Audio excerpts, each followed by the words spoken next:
श्री दुर्गायै नमः। अथ श्री दुर्गा सप्तशती। प्रथमो अध्याय। मेधा ऋषि का राजा सूरत और समाधि को भगवती की महिमा बताते हुए मधु कैटभ का प्रसंग सुनाना। विनियोग। ओम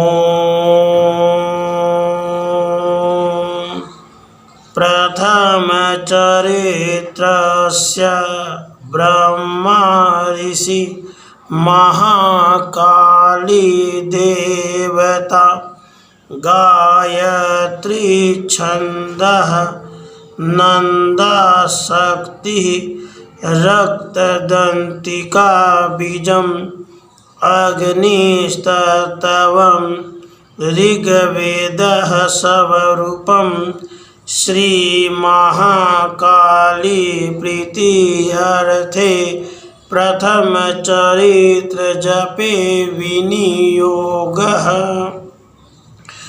प्रथम चित्र के ब्रह्मा ऋषि महाकाली देवता गायत्री छंद नंदा शक्ति रक्तदंतिका बीज अग्नि तत्व और ऋग्वेद स्वरूप है। श्री महाकाली देवता की प्रसन्नता के लिए प्रथम चैत्र के जप में विनियोग किया जाता है। ध्यानम। भगवान विष्णु के सो जाने पर मधु और कैटभ को मारने के लिए कमल जन्मा ब्रह्मा जी ने जिनका स्तवन किया था, उन महाकाली देवी का मैं सेवन करता हूँ। वे अपने 10 हाथों में खड्ग, चक्र, गदा, बाण, धनुष, परीघ, शूल, भुसुंडी, मस्तक और शंख धारण करती हैं। उनके 3 नेत्र हैं। वे समस्त अंगों में दिव्य आभूषणों से विभूषित हैं। उनके शरीर की कांति नीलमणि के समान है तथा वे 10 मुख और 10 पैरों से युक्त हैं। ओम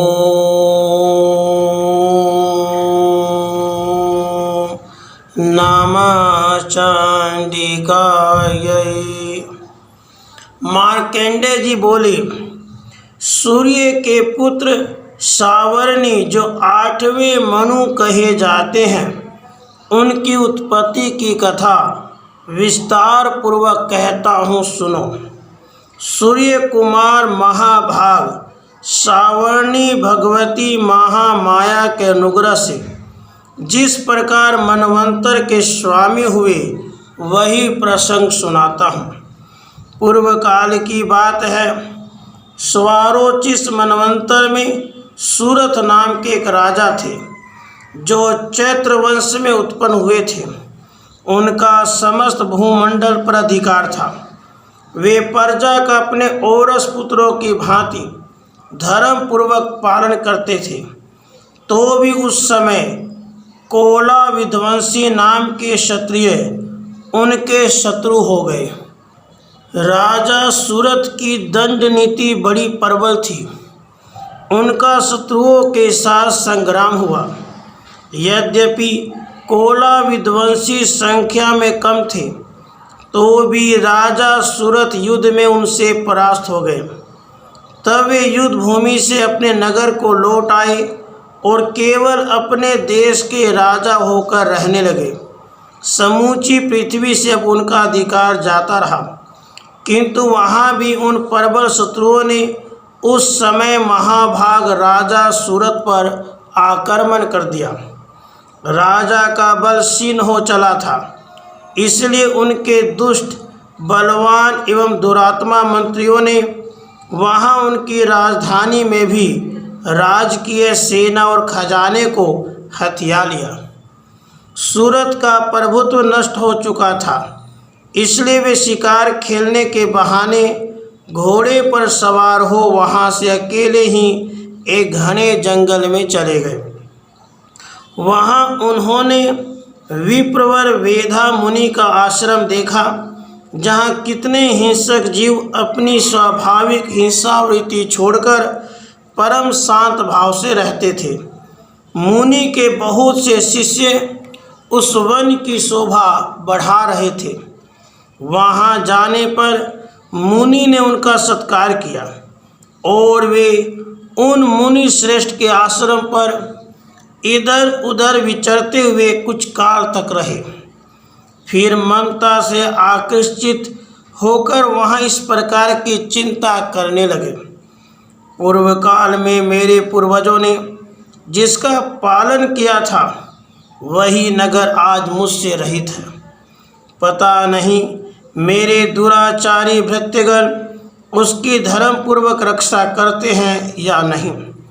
जो सदा मद की वर्षा करने वाला और शूरवीर था, वही मेरा प्रधान हाथी अब शत्रुओं के अधीन होकर न जाने किन भोगों को भोगता होगा। जो लोग मेरी कृपा, धन और भोजन पाने से सदा मेरे पीछे पीछे चलते थे, वे निश्चय अब दूसरे राजाओं का अनुसरण करते होंगे। उन अपव्ययी लोगों के द्वारा सदा खर्च होते रहने के कारण अत्यंत कष्ट से जमा किया हुआ मेरा वह खजाना खाली हो जाएगा। ये तथा और भी कई बातें राजा सूरत निरंतर सोचते रहते थे। एक दिन उन्होंने वहाँ विप्रवर मेधा के आश्रम के निकट एक वैश्य को देखा। उससे पूछा, भाई तुम कौन हो? यहाँ तुम्हारे आने का क्या कारण है? तुम क्यों शोकग्रस्त और अनमने से दिखाई देते हो? राजा सूरत का यह प्रेम पूर्वक कहा हुआ वचन सुनकर वैश्य ने विनीत भाव से उन्हें प्रणाम करके कहा। वैश्य बोला, राजन, मैं धनियों के कुल में उत्पन्न एक वैश्य हूँ। मेरा नाम समाधि है। मेरे दुष्ट स्त्री पुत्रों ने धन के लोभ से मुझे घर से बाहर निकाल दिया है। मैं इस समय धन, स्त्री और पुत्रों से वंचित हूँ। मेरे विश्वसनीय बंधुओं ने मेरा ही धन लेकर मुझे दूर कर दिया है। इसलिए दुखी होकर मैं वन में चला आया हूँ।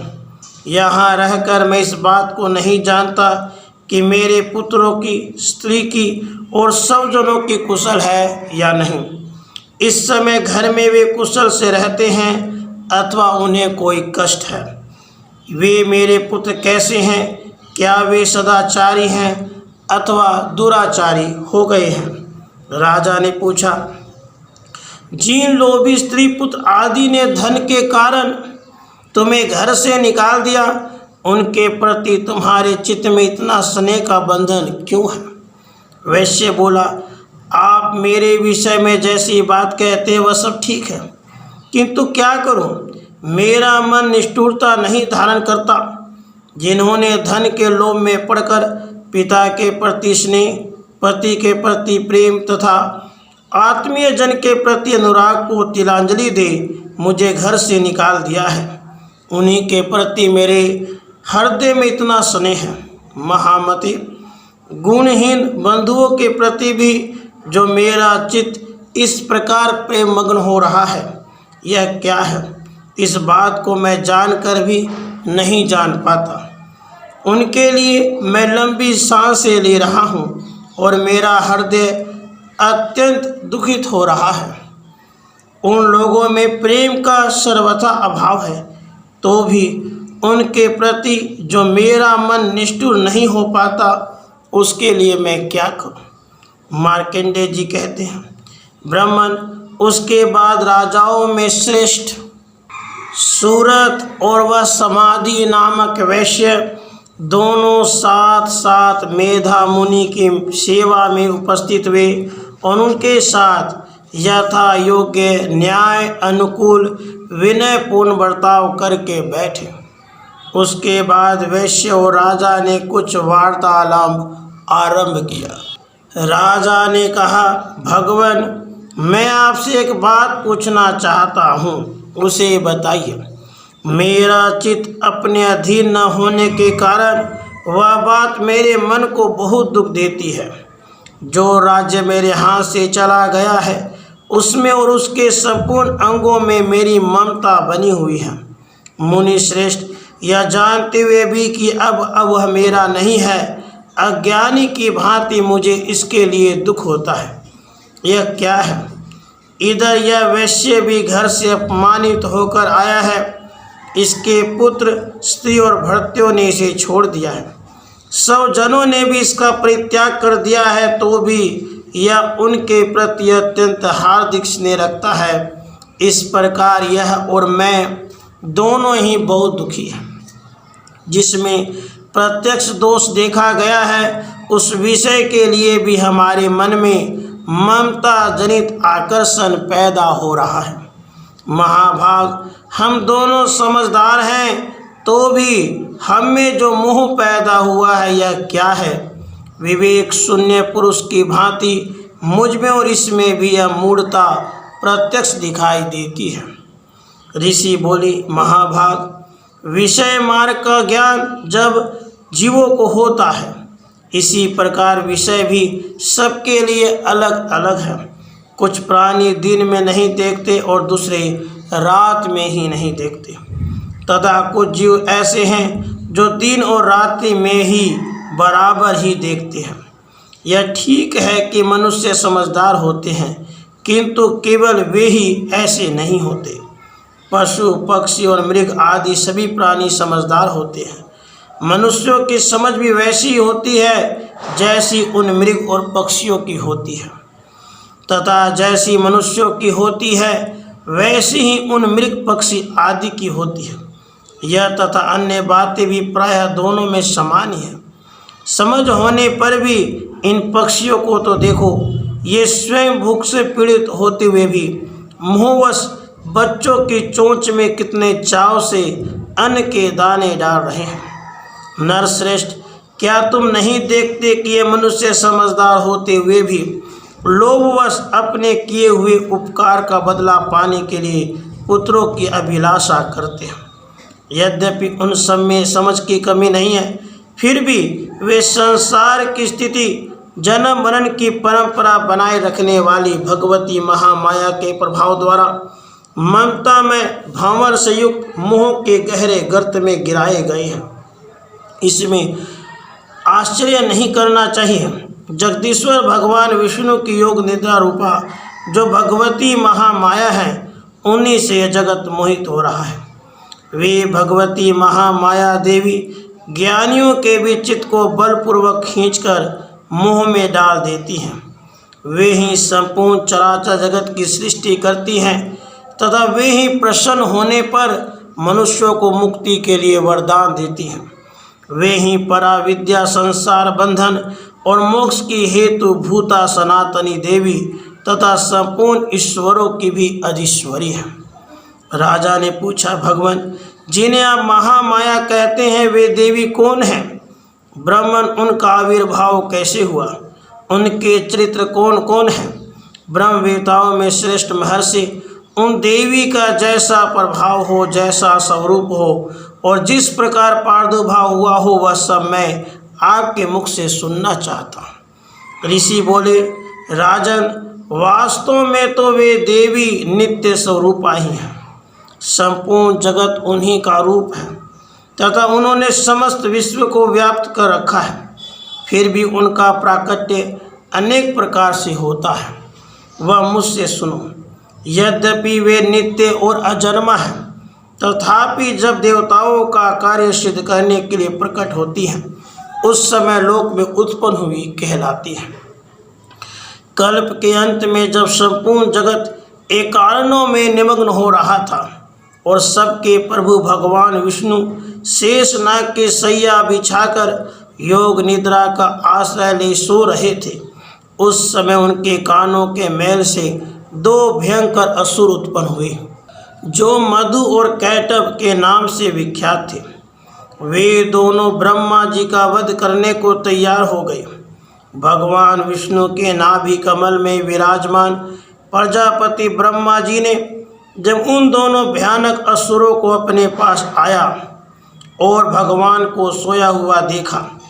तब एकाग्रचित होकर उन्होंने भगवान विष्णु को जगाने के लिए उनके नेत्रों में निवास करने वाली योग निद्रा का स्तवन आरंभ किया, जो इस विश्व की अधीश्वरी, जगत को धारण करने वाली, संसार का पालन और संहार करने वाली तथा तेज स्वरूप भगवान विष्णु की अनुपम शक्ति हैं। उन्हीं भगवती निद्रा देवी की भगवान ब्रह्मा स्तुति करने लगे। ब्रह्मा जी ने कहा, हे देवी, तुम ही स्वाहा, तुम ही सवधा, तुम ही वसटकार हो। स्वर भी तुम्हारे ही स्वरूप हैं। तुम ही जीवनदायिनी सुधा हो। नित्य अक्षर प्रणों में अकार, उकार, मकार, इन तीनों मात्राओं के रूप में तुम स्थित हो। इन तीनों मात्राओं के अतिरिक्त जो बिंदु रूपा नित्य अर्ध मात्रा है, जिसका विशेष रूप से उच्चारण नहीं किया जा सकता, वह भी तुम ही हो। देवी, तुम ही संध्या, सावित्री तथा परम जननी हो। देवी, तुम ही इस विश्व ब्रह्मांड को धारण करती हो। तुमसे ही जगत की सृष्टि होती है, तुम ही से इसका पालन होता है और सदा तुम ही कल्प के अंत में सबको अपना ग्रास बना लेती हो। हे जगन्मयी देवी, इस जगत की उत्पत्ति के समय तुम सृष्टि रूपा हो, पालन काल में स्थिति रूपा हो, कल्पांत के समय संहार रूप धारण करने वाली हो। तुम ही महाविद्या, महामाया, महामेधा, महास्मृति, महामोहरूपा, महादेवी और महासूरी हो। तुम ही तीनों गुणों को उत्पन्न करने वाली सबकी प्रकृति हो। भयंकर काल, रात्रि, महारात्रि और मोहरात्रि भी तुम ही हो। तुम ही श्री, तुम ही ईश्वरी, तुम ही श्रृंग और तुम ही बोध स्वरूप बुद्धि हो। लज्जा, पुष्टि, तुष्टि, शांति और क्षमा भी तुम ही हो। तुम खड्ग धारिणी, शूल धारिणी, घोर रूपा तथा गदा, शक्र, शंख और धनुष धारण करने वाली हो। बाण, भुसुंडी और परिघ ये भी तुम्हारे अस्त्र हैं। तुम सौम्य और सौम्यतर हो। इतना ही नहीं, जितने भी सौम्य एवं सुंदर पदार्थ हैं, उन सब की अपेक्षा तुम अत्यधिक सुंदरी हो। पर और अपर सबसे परे रहने वाली परमेश्वरी तुम ही हो। सर्वस्वरूपे देवी, कहीं भी सत असत रूप जो कुछ वस्तुएं हैं और उन सब की जो शक्ति है, वह तुम ही हो। ऐसी अवस्था में तुम्हारी स्तुति क्या हो सकती है? जो इस जगत की सृष्टि, पालन और संहार करते हैं, उन भगवान को भी जब तुमने निद्रा के अधीन कर दिया है, तब तुम्हारी स्तुति करने में यहाँ कौन समर्थ हो सकता है? मुझको, भगवान शंकर को तथा भगवान विष्णु को भी तुमने ही शरीर धारण कराया है, अतः तुम्हारी स्तुति करने की शक्ति किसमें है? हे देवी, तुम तो अपने इन उदार प्रभावों से ही प्रशंसित हो। ये दोनों दुर्धर्ष असुर मधु और कैटभ हैं, इनको मुँह में डाल दो और जगदीश्वर भगवान विष्णु को शीघ्र ही जगा दो। साथ ही इनके भीतर इन दोनों महान असुरों को मार डालने की बुद्धि उत्पन्न कर दो। ऋषि कहते हैं, राजन, जब ब्रह्मा जी ने वहाँ मधु और कैटभ को मारने के उद्देश्य से भगवान विष्णु को जगाने के लिए तमोगुण की अधिष्ठात्री देवी योग निद्रा की इस प्रकार स्तुति की, तब वे भगवान के नेत्र, मुख, नासिका, बाहु, हृदय और वक्षस्थल से निकलकर अव्यक्त जन्मा ब्रह्मा जी के दृष्टि के समक्ष खड़ी हो गई। योग निद्रा से मुक्त होने पर जगत के स्वामी भगवान जनार्दन उस एकानव के जल में शेष नाग की सैया से जाग उठे। फिर उन्होंने उन दोनों असुरों को देखा। वे दुरात्मा मधु और कैटभ अत्यंत बलवान तथा पराक्रमी थे और क्रोध से लाल आंखें किए ब्रह्मा जी को खा जाने के लिए उद्योग कर रहे थे। तब भगवान श्री हरि ने उठकर उन दोनों के साथ 5000 वर्षों तक केवल बाहु युद्ध किया। वे दोनों भी अत्यंत बल के कारण उन्मत्त हो रहे थे। इधर महामाया ने भी उन्होंने मुँह में डाल रखा था, इसलिए वे भगवान विष्णु से कहने लगे, हम तुम्हारी वीरता से संतुष्ट हैं, तुम हम लोगों से कोई वर मांगो। श्री भगवान बोले, यदि तुम दोनों मुझ पर प्रसन्न हो तो अब मेरे हाथ से मारे जाओ। बस इतना सा ही मैंने वर मांगा है, यहाँ दूसरे किसी वर से क्या लेना है। ऋषि कहते हैं, इस प्रकार धोखे में आ जाने पर जब उन्होंने संपूर्ण जगत में जल ही जल देखा, तब कमल नयन भगवान से कहा, जहाँ पृथ्वी जल में डूबी हुई न हो, जहाँ सूखा स्थान हो, वहीं हमारा वध करो। ऋषि कहते हैं, तब तथास्तु कहकर शंख चक्र और गदा धारण करने वाले भगवान ने उन दोनों के मस्तक अपनी जांघ पर रखकर चक्र से काट डाले। इस प्रकार ये देवी महामाया ब्रह्मा जी की स्तुति करने पर स्वयं प्रकट हुई थी। अब पुनः तुमसे उनके प्रभाव का वर्णन करता हूँ, सुनो। इस प्रकार से मार्कंडेय पुराण में सावर्णिक मनवंतर की कथा के अंतर्गत देवी महात्म्य में मधुकैटभ वध नामक पहला अध्याय पूरा हुआ। राधे कृष्ण, राधे कृष्ण। अथ श्री दुर्गा सप्तशती द्वितीय अध्याय। देवताओं के तेज से देवी का प्रादुर्भाव और महिषासुर की सेना का वध।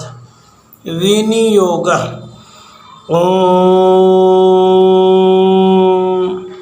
मध्यम चरित्रस्य विष्णुरऋषि महालक्ष्मीर्देवता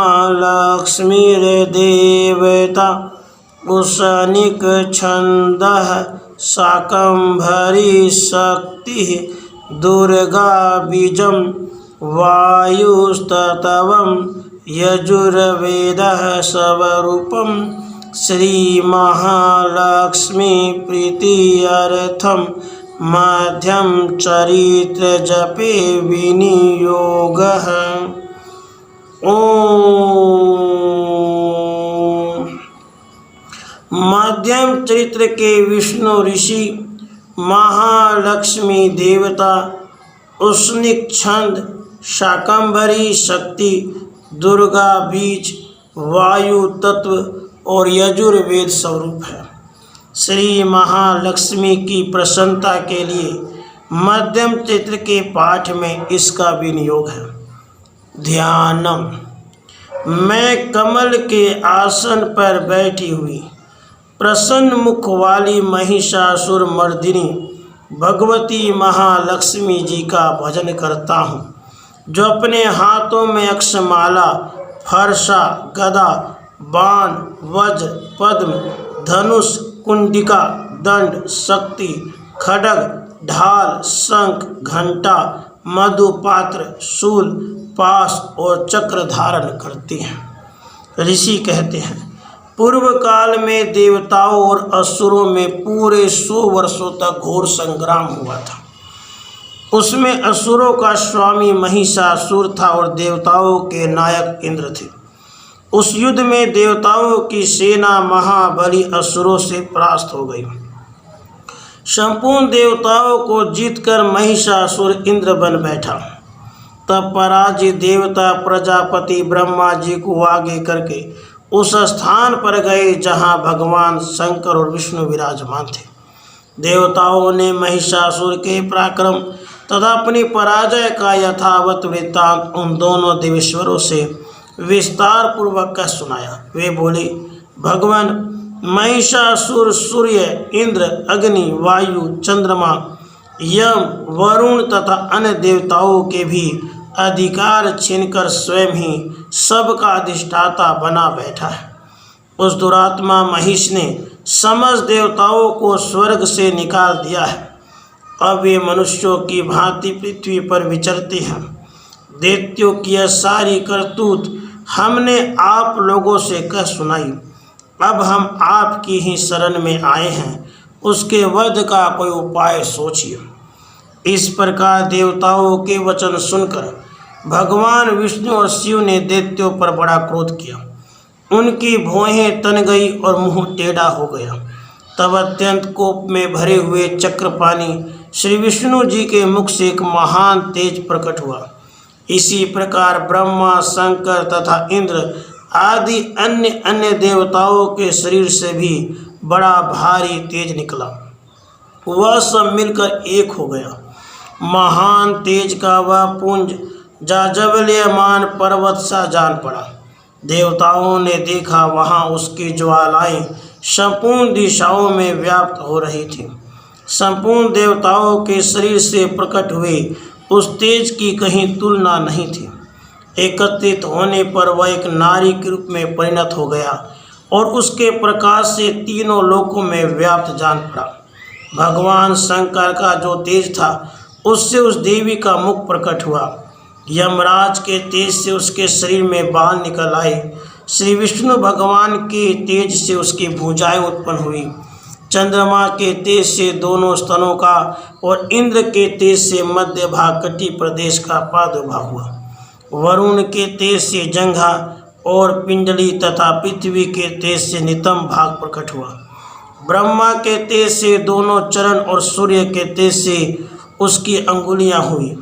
वसुओं के तेज से हाथों की अंगुलियां और कुबेर के तेज से नासिका प्रकट हुई। उस देवी के दांत प्रजापति के तेज और तीनों नेत्र अग्नि के तेज से प्रकट हुए थे। उसकी भौहें संध्या के और कान वायु के तेज से उत्पन्न हुए थे। इसी प्रकार अन्य अन्य देवताओं के तेज से उस कल्याणमयी देवी का आविर्भाव हुआ। उसके बाद समस्त देवताओं के तेजपुंज से प्रकट हुए देवी को देखकर महिषासुर के सताए हुए देवता बहुत प्रसन्न हुए। पिनाकधारी भगवान शंकर ने अपने शूल से एक शूल निकालकर उन्हें दिया। फिर भगवान विष्णु ने भी अपने चक्र से चक्र उत्पन्न करके भगवती को अर्पण किया। वरुण ने भी शंख भेंट किया। अग्नि ने उन्हें शक्ति दी। वायु ने धनुष तथा बाण से भरे हुए 2 तरकस प्रदान किए। सहस्र नेत्रों वाले देवराज इंद्र ने अपने वज्र से वज्र उत्पन्न करके दिया और ऐरावत हाथी से उतारकर एक घंटा भी प्रदान किया। यमराज ने काल दंड से दंड, वरुण ने पास, प्रजापति ने सप्तिकाक्ष की माला और ब्रह्मा जी ने कमंडलू प्रदान किया। सूर्य ने देवी के समस्त रोमकूपों में अपनी किरणों का तेज भर दिया। काल ने उन्हें चमकती हुई ढाल और तलवार दी। क्षीर समुद्र ने उज्ज्वल हार तथा कभी जीर्ण न होने वाले 2 दिव्य वस्त्र भेंट किए। साथ ही उन्होंने दिव्य चूड़ामणि, 2 कुंडल, कड़े, उज्ज्वल अर्धचंद्र, सब बाहुओं के लिए केयूर, दोनों चरणों के लिए निर्मल निपुर, गले की सुंदर हंसली और सब अंगुलियों में पहनने के लिए रत्नों की बनी अंगूठियाँ भी दी। विश्वकर्मा ने उन्हें अत्यंत निर्मल फरसा भेंट किया। साथ ही अनेक प्रकार के अस्त्र और अभेद्य कवच दिए। इनके सिवा मस्तक और वक्षस्थल पर धारण करने के लिए कभी न कुमलाने वाले कमलों की मालाएं दी। जल्दी ने उन्हें सुंदर कमल का फूल भेंट किया। हिमालय ने सवारी के लिए सिंह और भांति भांति के रत्न समर्पित किए। धनाध्यक्ष कुबेर ने मधु से भरा पान पात्र दिया। तथा संपूर्ण नागों के राजा शेष ने, जो इस पृथ्वी को धारण करते हैं, उन्हें बहुमूल्य मणियों से भूषित नागहार भेंट दिया। इसी प्रकार अन्य देवताओं ने भी आभूषण और अस्त्र शस्त्र देकर देवी का सम्मान किया। उसके बाद उन्होंने बारंबार अट्टहास पूर्वक उच्च स्वर से गर्जना की। उनके भयंकर नाद से संपूर्ण आकाश गूंज उठा। देवी का वह अत्यंत उच्च स्वर से किया हुआ सिंहनाद कहीं समा न सका। आकाश उसके सामने लघु प्रतीत होने लगा। उससे बड़े जोर की प्रतिध्वनि हुई, जिससे संपूर्ण विश्व में हलचल मच गई और समुद्र कांप उठे। पृथ्वी डोलने लगी, समस्त पर्वत हिलने लगे।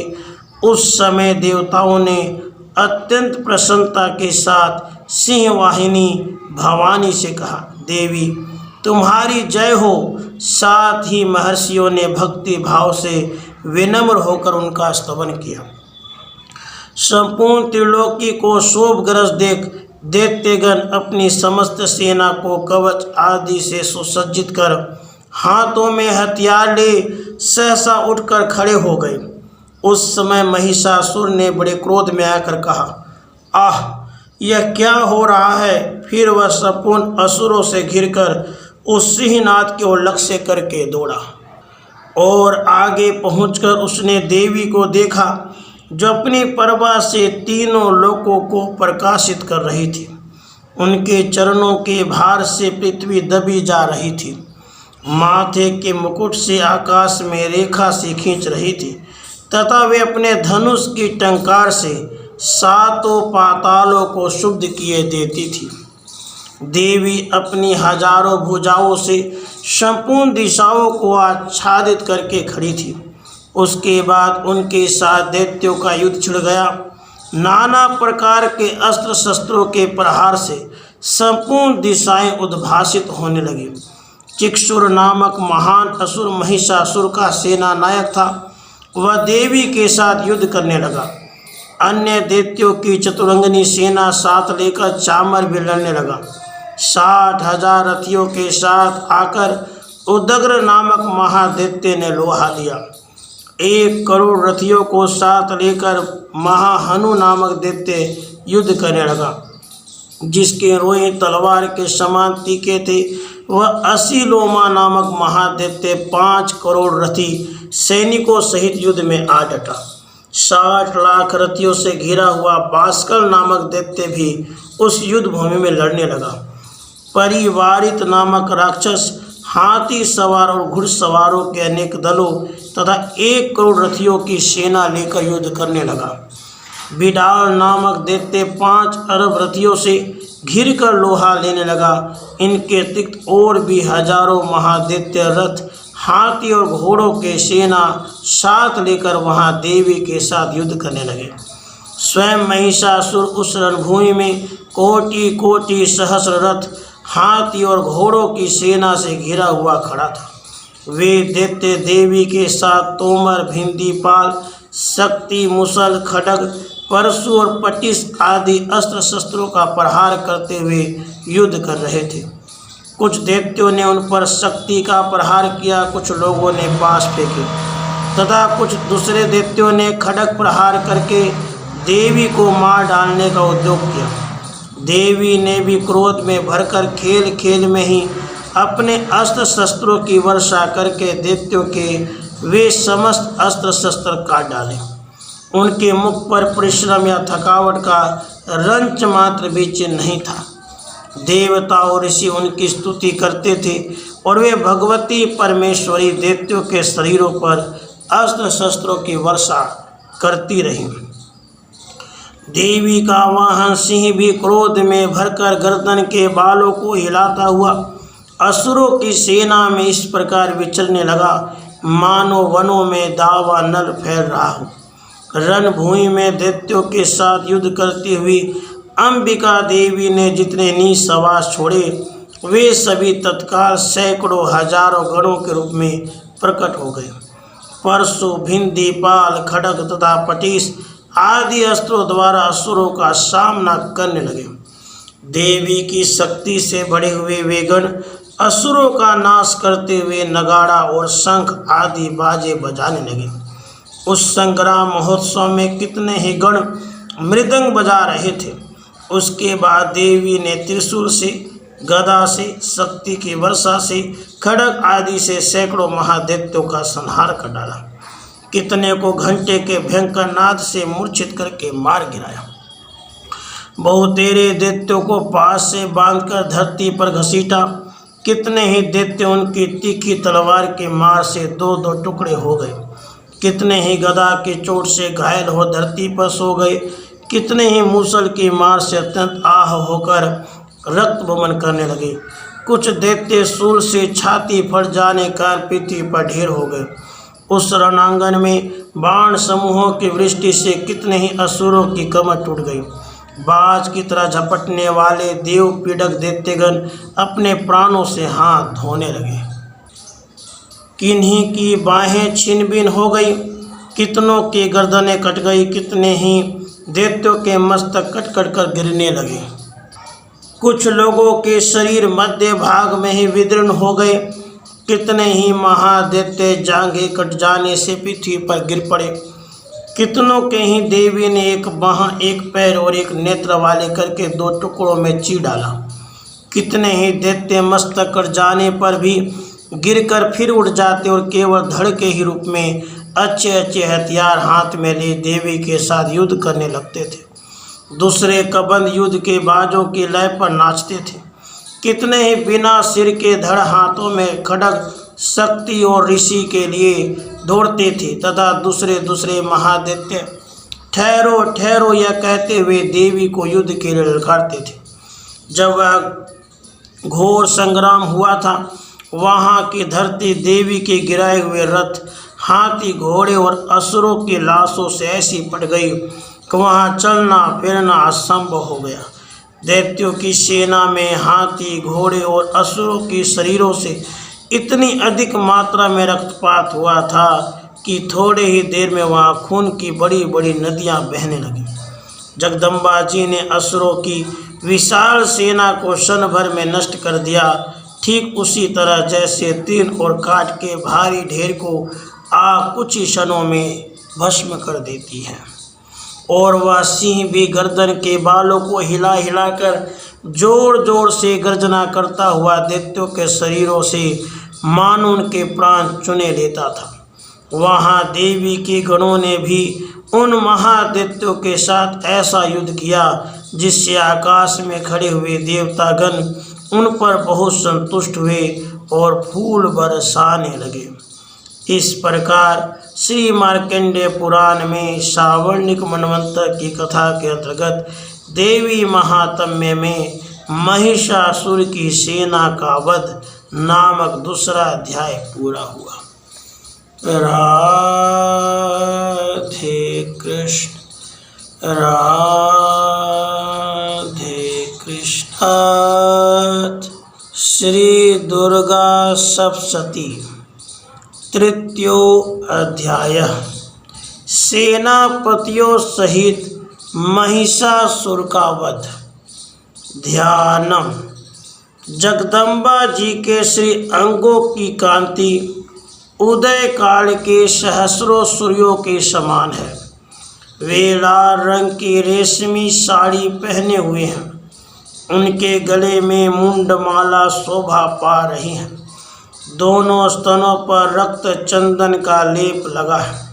वे अपने कर कमलों में जप मालिका, विद्या और अभय तथा वर नामक मुद्राएं धारण किए हुए हैं। 3 नेत्रों से सुशोभित मुखार विंद की बड़ी शोभा हो रही है। उनके मस्तक पर चंद्रमा के साथ ही रत्नमय मुकुट बंधा है तथा वे कमल के आसन पर विराजमान है। ऐसी देवी को मैं भक्ति पूर्वक प्रणाम करता हूँ। ऋषि कहते हैं, दैत्यों की सेना को इस प्रकार तहस नहस होते देख महादैत्य सेनापति चिक्षुर क्रोध में भरकर अंबिका देवी से युद्ध करने के लिए आगे बढ़ा। वह असुर रणभूमि में देवी के ऊपर इस प्रकार बाणों की वर्षा करने लगा जैसे बादल मेरुगिरी के शिखर पर पानी की धार बरसा रहा हो। तब देवी ने अपने बाणों से उसके बाण समूह को अनायास ही काटकर उसके घोड़ों और सारथी को भी मार डाला। साथ ही उसके धनुष तथा अत्यंत ऊंची ध्वजा को भी तत्काल काट गिराया। धनुष कट जाने पर उसके अंगों को अपने बाणों से बींध डाला। धनुष, रथ, घोड़े और सारथी के नष्ट हो जाने पर वह असुर ढाल और तलवार लेकर देवी की ओर दौड़ा। उसने तीखी धार वाली तलवार से सिंह के मस्तक पर चोट करके देवी की भी बाईं भुजा में बड़े वेग से प्रहार किया।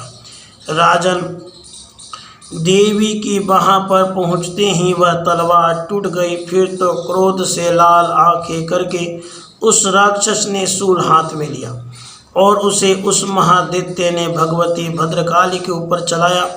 वह शूल आकाश से गिरते हुए सूर्य मंडल की भांति अपने तेज से प्रज्वलित हो उठा।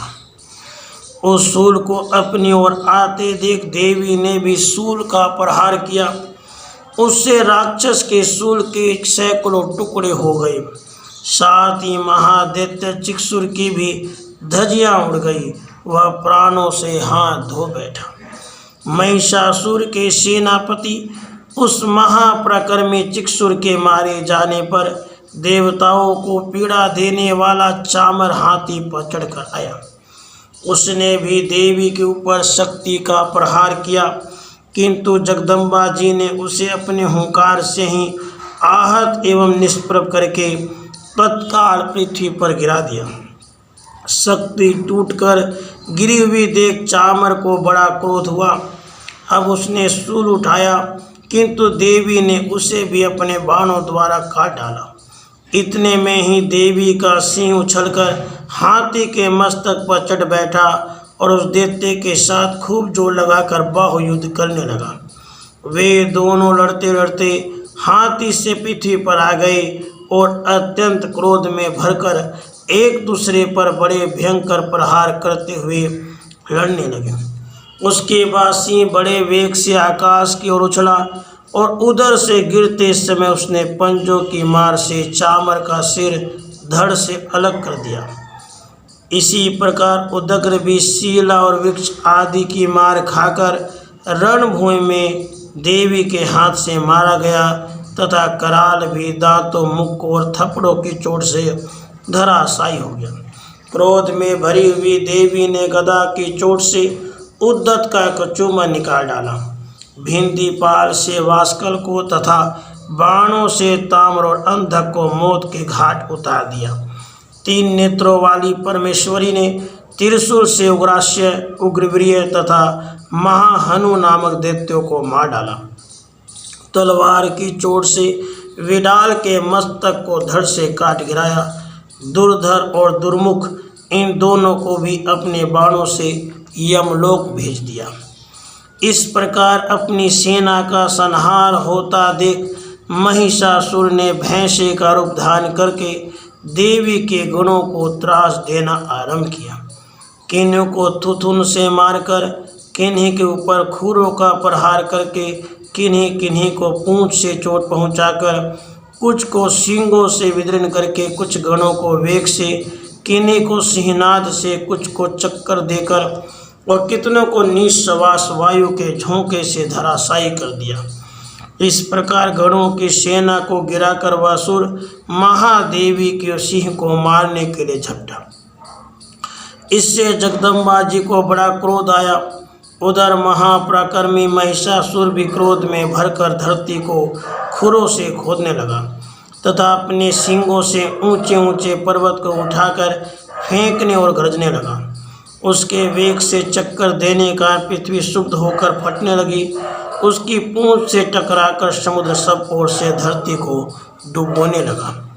हिलते हुए सींगों की आघात से विदीर्ण होकर बादलों के टुकड़े टुकड़े हो गए। उसके श्वास की प्रचंड वायु के वेग से उड़े हुए सैकड़ों पर्वत आकाश से गिरने लगे। इस प्रकार क्रोध में भरे हुए उस महादैत्य को अपनी ओर आता देख चंडिका जी ने उसका वध करने के लिए महान क्रोध किया। उन्होंने पास फेंककर उस महान असुर को बांध लिया।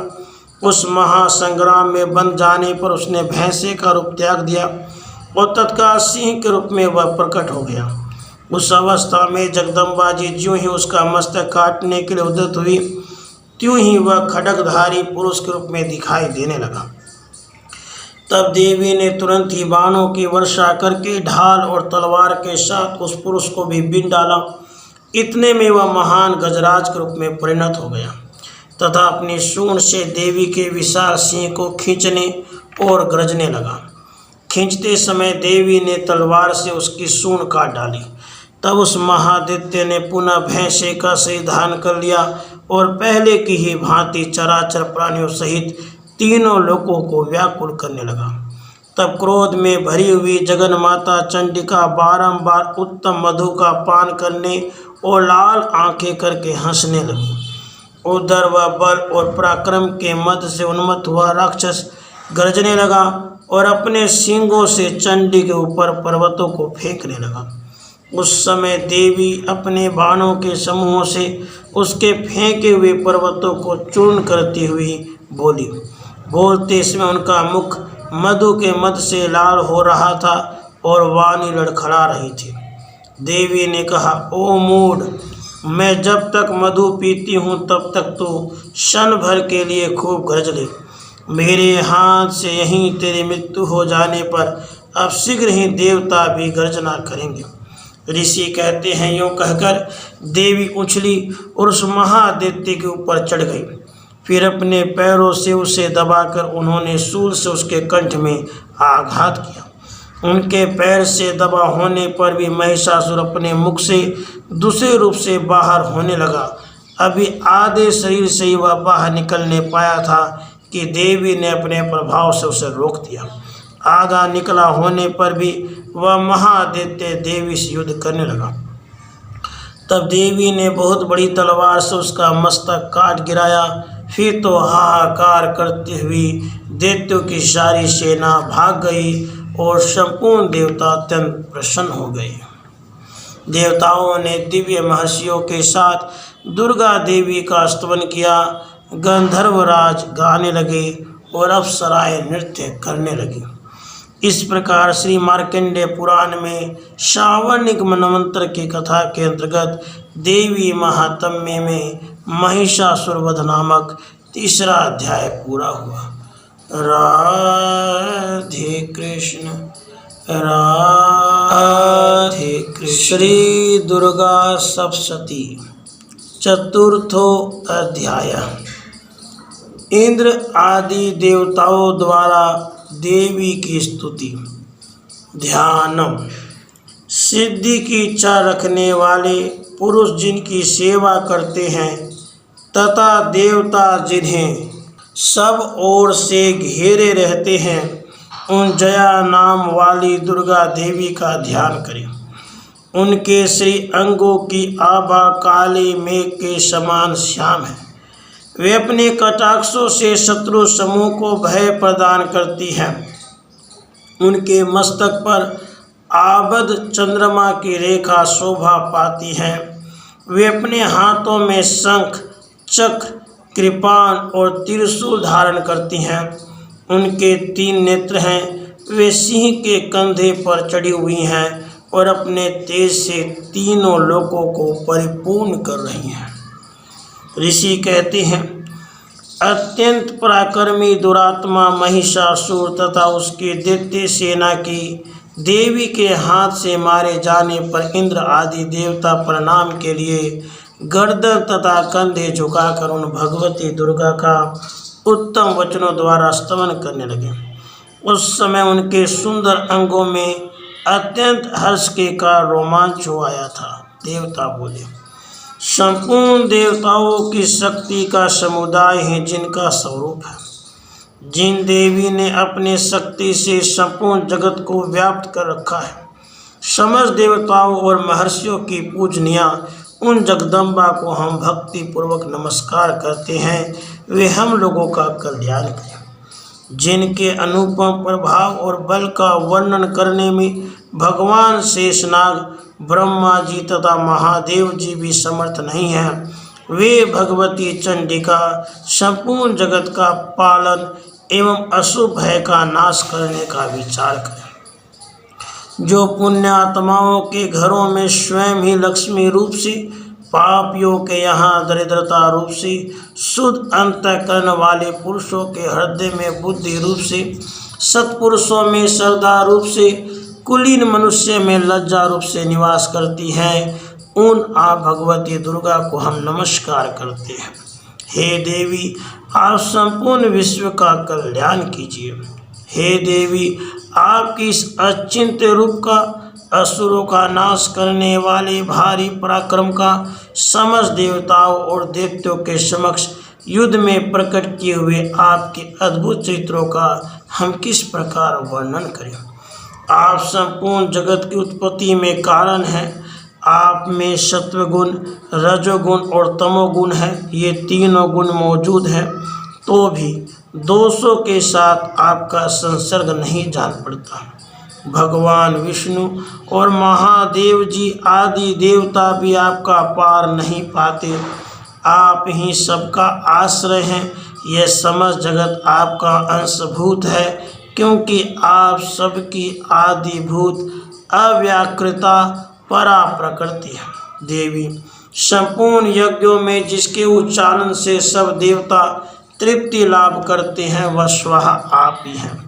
इसके अतिरिक्त आप पितरों को भी तृप्ति का कारण है, इसलिए सब लोग आपको शवधा भी कहते हैं। देवी, जो मोक्ष की प्राप्ति का साधन है, अचिंत्य महाव्रत स्वरूपा है, समस्त दोषों से रहित जितेंद्रिय तत्व को ही सार वस्तु मानने वाले, मोक्ष की अभिलाषा रखने वाले मुनिजन जिनका अभ्यास करते हैं वह भगवती पराविद्या आप ही हैं।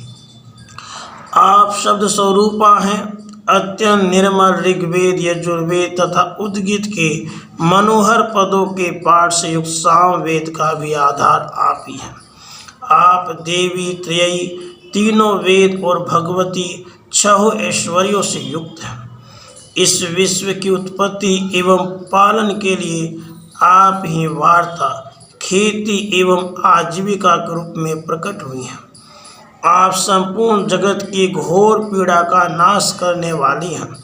हे देवी, जिससे समस्त शास्त्रों के सार का ज्ञान होता है वह मेधा शक्ति आप ही हैं। दुर्गम भव सागर से पार उतारने वाली नौका रूप दुर्गा देवी भी आप ही हैं। आपकी कहीं भी आसक्ति नहीं है।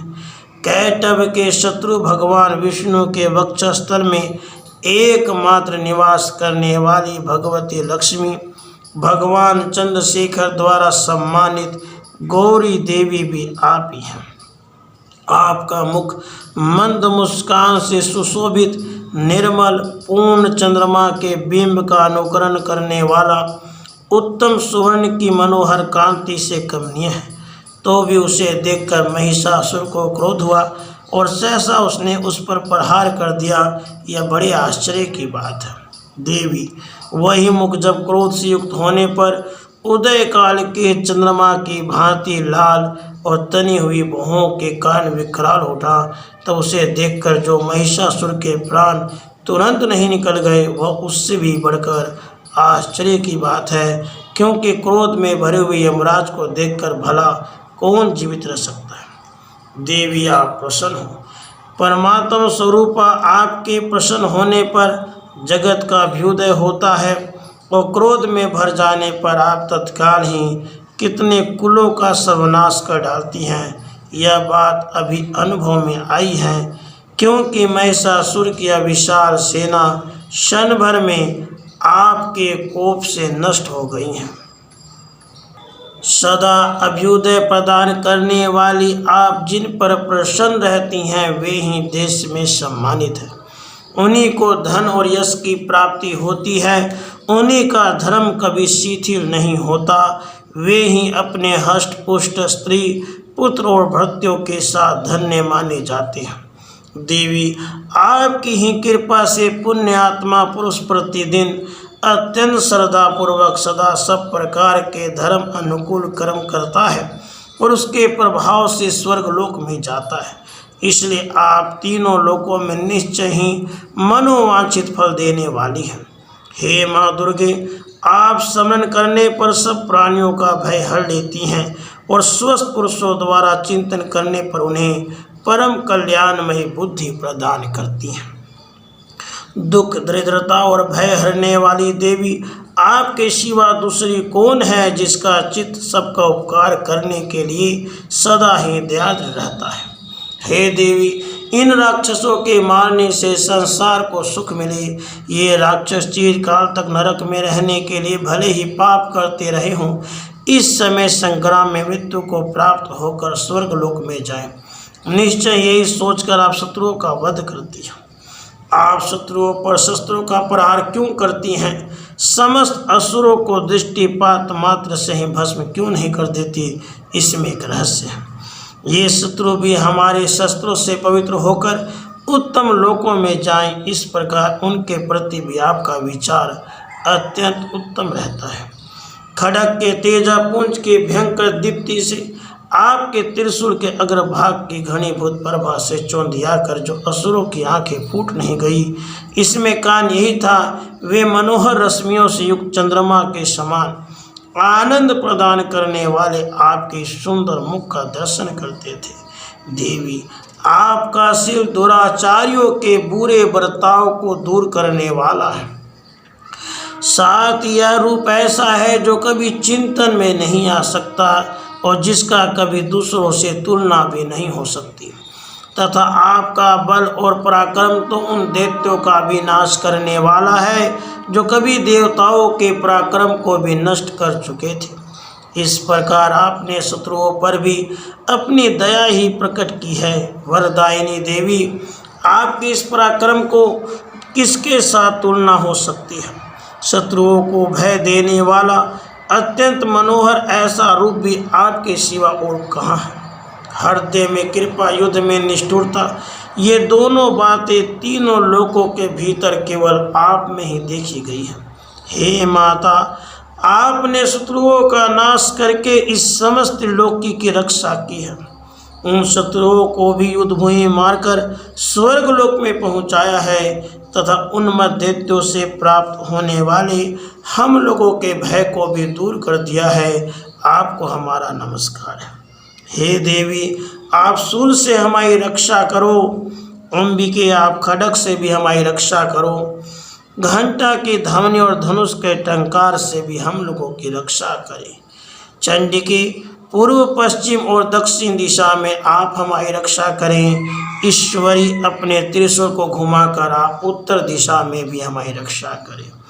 तीनों लोकों में आपके जो परम सुंदर एवं अत्यंत भयंकर रूप विचरते हैं, उनके द्वारा भी आप हमारी तथा इस भूलोक की रक्षा करें। अंबिके, आपके कर पल्लवों में शोभा पाने वाले खड्ग, शूल और गदा आदि जो जो अस्त्र हों, उन सब के द्वारा आप सब ओर से हम लोगों की रक्षा करें। ऋषि कहते हैं, इस प्रकार जब देवताओं ने जगन माता दुर्गा की स्तुति की और नंदन वन के दिव्य पुष्पों एवं गंधन, चंदन आदि के द्वारा उनका पूजन किया, फिर सब ने मिलकर जब भक्ति पूर्वक दिव्य धूपों की सुगंध निवेदन की, तब देवी ने प्रसन्न वदन होकर प्रणाम करते हुए सब देवताओं से कहा। देवी बोली, देवताओं, तुम सब लोग मुझसे जिस वस्तु की अभिलाषा रखते हो उसे मांगो। देवता बोले, भगवती ने हमारी सब इच्छा पूर्ण कर दी, अब कुछ भी बाकी नहीं है, क्योंकि हमारा यह शत्रु महिषासुर मारा गया। महेश्वरी, इतने पर भी यदि आप हमें और वर देना चाहती हैं तो हम जब जब आपका स्मरण करें तब तब आप दर्शन देकर हम लोगों के महान संकट दूर कर दिया करें। और प्रसन्न मुखी अंबिके, जो मनुष्य इन स्तोत्रों द्वारा आपकी स्तुति करें, उसे वित्त, समृद्धि और वैभव देने के साथ ही उसके धन और स्त्री आदि संपत्ति को भी बढ़ाने के लिए आप सदा हम पर प्रसन्न रहें। ऋषि कहते हैं, राजन, देवताओं ने जब अपने तथा जगत के कल्याण के लिए भद्रकाली देवी को इस प्रकार प्रसन्न किया, तब वे तथास्तु कहकर वहीं अंतर्धान हो गई। भूपाल, इस प्रकार पूर्व काल में तीनों लोकों को ही चाहने वाली देवी जिस प्रकार देवताओं के शरीर से प्रकट हुई थी, वह सब कथा मैंने कह सुनाई। अब पुनः देवताओं का उपकार करने वाली वे देवी दुष्ट दैत्यों तथा शुभ निशुम का वध करने एवं सब लोगों की रक्षा करने के लिए गौरी देवी के शरीर से जिस प्रकार प्रकट हुई थी, वह सब प्रसंग मेरे मुंह से सुनो, मैं उसका तुमसे यथावत वर्णन करता हूँ। इस प्रकार श्री मार्कंडेय पुराण में श्रावणिक मनवंतर की कथा के अंतर्गत देवी महात्म्य में शक्र आदि स्तुति नामक चौथा अध्याय पूरा हुआ। राधे कृष्ण राधे। श्री दुर्गा सप्तशती पंचमो अध्याय। देवताओं द्वारा देवी की स्तुति। चंड मुंड के मुख से अंबिका के रूप की प्रशंसा सुनकर शुंभ का उनके पास दूत भेजना और दूत का निराश लौटना। विनियोग। ओम अस्य श्री उत्तरचरित्रस्य रुद्र ऋषि महासरस्वती देवता अनुष्टुप छंदः भीमा शक्ति भ्रामरी बीजम सूर्यस्तवम सामवेदः स्वरूपम महासरस्वती प्रीति अर्थे उत्तर चरित्र पाठे विनियोगः। ओम।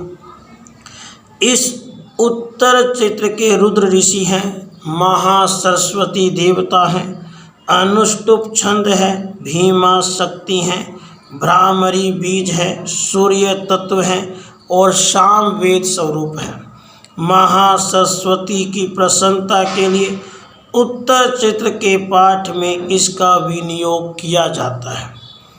ध्यान में जो अपने कर कमलों में घंटा, शूल, हल, शंख, मूसल, चक्र, धनुष और बाण धारण करती हैं, शरद ऋतु के शोभा संपन्न चंद्रमा के समान, जिनकी मनोहर कांति है, जो तीनों लोकों की आधारभूता और शुंभ आदि दैत्यों का नाश करने वाली है, तथा गौरी के शरीर से जिनका प्राकट्य हुआ है, उन महासरस्वती देवी का मैं निरंतर भजन करता हूँ। ऋषि कहते हैं पूर्व काल में शुंभ और निशुंभ नामक असुरों ने अपने बल के घमंड में आकर सचीपति इंद्र के हाथ से तीनों लोकों का राज्य और यज्ञ भाग छीन लिया। वे ही दोनों सूर्य, चंद्रमा, कुबेर, यम और वरुण के अधिकार का भी उपयोग करने लगे। वायु और अग्नि का कार्य भी वे ही करने लगे। उन दोनों ने सब देवताओं को अपमानित, राज्य भ्रष्ट, पराजित तथा अधिकारहीन करके स्वर्ग से निकाल दिया। उन दोनों महान असुरों से तिरस्कृत देवताओं ने अपराजिता देवी का समन किया और सोचा, जगदम्बा जी ने हम लोगों को वर दिया था, आपत्ति काल में समन करने पर मैं तुम्हारी सब आपत्तियों का तत्काल नाश कर दूंगी। यह विचार कर देवता गिरिराज हिमालय पर गए और वहाँ भगवती विष्णु माया की स्तुति करने लगे। देवता बोले, देवी को नमस्कार है, महादेवी शिवा को सर्वदा नमस्कार है, प्रकृति एवं भद्रा को प्रणाम है। हम लोग नियम पूर्वक जगदम्बा की नमस्कार करते हैं। रौद्रा को नमस्कार है, नित्या, गौरी एवं धात्री को बारंबार नमस्कार है। ज्योत्सनामयी चंद्र रूपिणी एवं सुख स्वरूपा देवी को सतत प्रणाम है। शरणागतों का कल्याण करने वाली वृद्धि एवं सिद्धि रूपा देवी को हम बारंबार नमस्कार करते हैं। नैऋति राक्षसों की लक्ष्मी, राजाओं की लक्ष्मी तथा सर्वाणी शिवपत्नी स्वरूपा आप जगदम्बा को बारंबार नमस्कार है। दुर्गा, दुर्गपुरा, दुर्गम संकट से पार उतारने वाली, सारा सबकी सारभूता, सर्वकारिणी, ख्याति, कृष्णा और धूर्मा देवी को सर्वदा नमस्कार है। अत्यंत सौम्य तथा अत्यंत रौद्र रूपा देवी को हम नमस्कार करते हैं, उन्हें हमारा बारंबार प्रणाम है। जगत की आधारभूताकृति देवी को बारंबार नमस्कार है। जो देवी सब प्राणियों में विष्णु माया के नाम से कही जाती है, उनको नमस्कार, उनको नमस्कार, उनको बारंबार नमस्कार है। जो देवी सब प्राणियों में चेतना कहलाती है, उनको नमस्कार, उनको नमस्कार, उनको बारंबार नमस्कार है।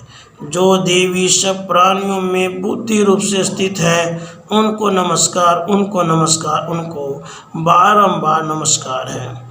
जो देवी सब प्राणियों में निद्रा रूप से स्थित है, उनको नमस्कार, उनको नमस्कार, उनको बारंबार नमस्कार है। जो देवी सब प्राणियों में शुद्धा रूप से स्थित है, उनको नमस्कार, उनको नमस्कार, उनको बारंबार नमस्कार है। जो देवी सब प्राणियों में छाया रूप से स्थित है उनको नमस्कार, उनको नमस्कार, उनको बारंबार नमस्कार है। जो देवी सब प्राणियों में शक्ति रूप से स्थित है उनको नमस्कार, उनको नमस्कार, उनको बारंबार नमस्कार है। जो देवी सब प्राणियों में तृष्णा रूप से स्थित है उनको नमस्कार, उनको नमस्कार, उनको बारंबार नमस्कार है। जो देवी सब प्राणियों में क्षमा रूप से स्थित है उनको नमस्कार, उनको नमस्कार, उनको बारंबार नमस्कार है। जो देवी सब प्राणियों में जाति रूप से स्थित है उनको नमस्कार, उनको नमस्कार, उनको बारंबार नमस्कार है।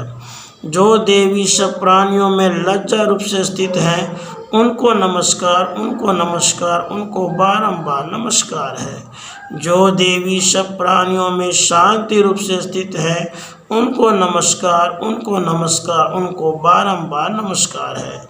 जो देवी सब प्राणियों में श्रद्धा रूप से स्थित है उनको नमस्कार, उनको नमस्कार, उनको बारंबार नमस्कार है। जो देवी सब प्राणियों में कांति रूप से स्थित है उनको नमस्कार, उनको नमस्कार, उनको बारंबार नमस्कार है।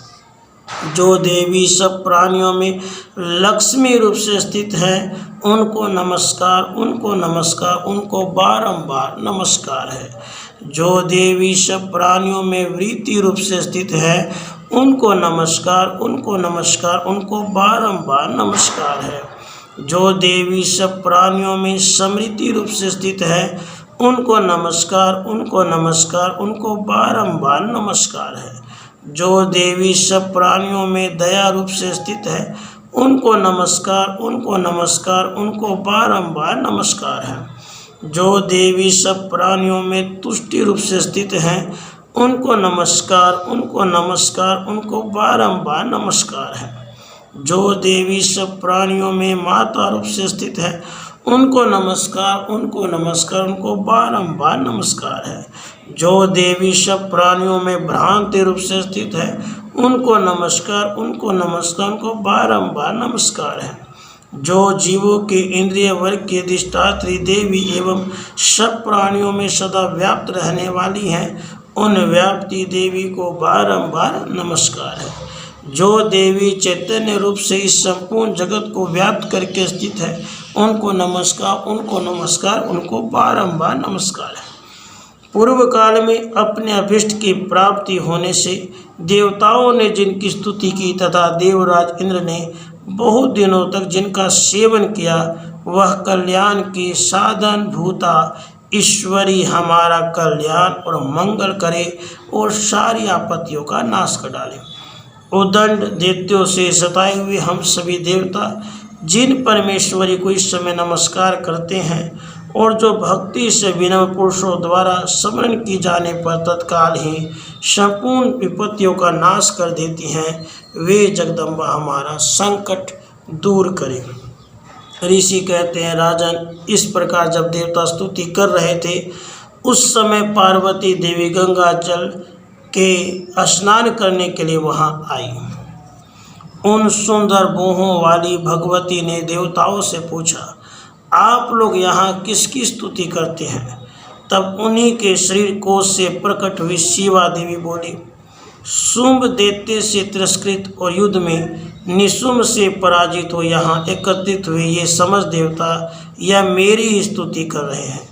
पार्वती जी के शरीर कोश से अंबिका का प्रादुर्भाव हुआ था, इसलिए वे समस्त लोकों में कौशिकी कही जाती हैं। कौशिकी के प्रकट होने के बाद पार्वती देवी का शरीर काले रंग का हो गया, अतः वह हिमालय पर रहने वाली कालिका देवी के नाम से विख्यात हुई। उसके बाद शुंभ निशुंभ के भृत्य चंडमुंड वहां आई और उन्होंने परम मनोहर रूप धारण करने वाली अंबिका देवी को देखा। फिर वे शुंभ के पास जाकर बोले, महाराज, एक अत्यंत मनोहर स्त्री है जो अपनी दिव्य कांति से हिमालय को प्रकाशित कर रही है। वैसा उत्तम रूप कहीं किसी ने कहीं नहीं देखा होगा। असुरेश्वर, पता लगाइए वह देवी कौन है और उसे ले लीजिए। स्त्रियों में तो वह रत्न है, उसका प्रत्येक अंग बहुत ही सुंदर है और वह अपने श्री अंगों की प्रभा से संपूर्ण दिशाओं में प्रकाश फैला रही हैं। दैत्यराज, अभी वह हिमालय पर ही मौजूद है, आप उसे देख सकते हैं। प्रभु, तीनों लोकों में मणि, हाथी और घोड़े आदि जितने भी रत्न हैं वे सब इस समय आपके घर में शोभा पाते हैं।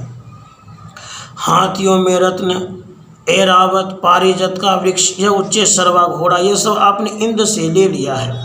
हंसों से जुता हुआ विमान भी आपके आंगन में शोभा पाता है। यह रत्नभूत अद्भुत विमान जो पहले ब्रह्मा जी के पास था, अब आपके यहाँ लाया गया है। यह महापद्म नामक निधि आप कुबेर से छीन लाए हैं। समुद्र ने भी आपको किंजलकिनी नाम की माला भेंट की है, जो केसरों से सुशोभित है और जिसके कमल कभी नहीं कुमलाते हैं। सुवर्ण की वर्षा करने वाला वरुण का छत्र भी आपके घर में शोभा पाता है। यह श्रेष्ठ रस जो पहले से प्रजापति के अधिकार में था, अब आपके पास मौजूद है। दैत्येश्वर, मृत्यु की उत्क्रांतिदा नाम वाली शक्ति भी आपने छीन ली है। वरुण का पास, समुद्र में होने वाले सब प्रकार के रत्न आपके भाई निशुंभ के अधिकार में है। अग्नि ने भी स्वतः शुद्ध किए हुए 2 वस्त्र आपकी सेवा में अर्पित किए हैं। दैत्यराज, इस प्रकार सभी रत्न आपने एकत्र कर लिए हैं। फिर जो स्त्रियों में रत्नमय कल्याणमयी देवी हैं, इसे आप क्यों नहीं अपने अधिकार में कर लेते। ऋषि कहते हैं, चंडमुंड का यह वचन सुनकर शुंभ ने महादैत्य सुग्रीव को दूत बनाकर देवी के पास भेजा और कहा, तुम मेरी आज्ञा से उसके सामने ये बातें कहना और ऐसा उपाय करना जिससे प्रसन्न होकर वह शीघ्र ही यहाँ आ जाए। वह दूत पर्वत के अत्यंत रमणीय प्रदेश में जहाँ देवी मौजूद थी गया और मधुर वाणी में कोमल वचन बोला। दूत बोला, देवी, दैत्यराज शुंभ इस समय तीनों लोकों के परमेश्वर हैं। मैं उन्हीं का भेजा हुआ दूत हूँ और यहाँ तुम्हारे पास ही आया हूँ। उनकी आज्ञा सदा सब देवता एक स्वर से मानते हैं, कोई उसका उल्लंघन नहीं कर सकता। वे संपूर्ण देवताओं को परास्त कर चुके हैं। उन्होंने तुम्हारे लिए जो संदेश भेजा है उसे सुनो। संपूर्ण त्रिलोकी मेरे अधिकार में है, देवता भी मेरे आज्ञा के अधीन चलते हैं। संपूर्ण यज्ञों के भोगों को मैं ही पृथक पृथक भोगता हूँ। तीनों लोकों में जितने श्रेष्ठ रत्न हैं वे सब मेरे अधिकार में है।